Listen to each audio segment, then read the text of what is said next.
Hey guys, and welcome to part one of my series where I go explore the museums that are offered as part of the Student Art Pass.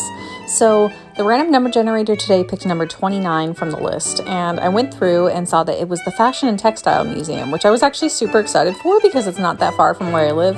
So I had a nice little walk over, and next thing I knew, I was looking at some beautiful vintage dresses, and I love vintage and historical fashion, so I knew this was going to be a good time. So what's really interesting about this particular museum is that they house a lot of work by the Royal School of Needlework.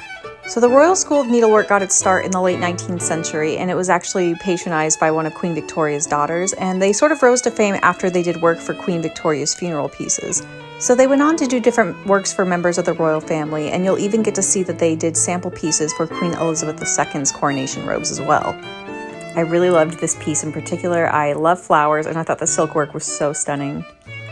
And here we have one of the sample coronation gowns, and all of this stitch work is done by hand. They try to preserve the methods that they used back in the 19th century, which is just so incredible.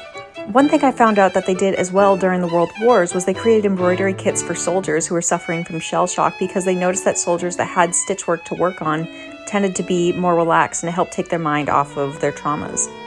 There's another floral piece that I loved. But my top piece from this particular museum was this red dress from the Red Dress Project.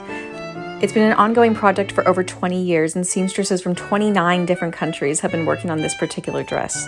So overall, I had a great time, and I'm very excited to find out which museum I'll be visiting next.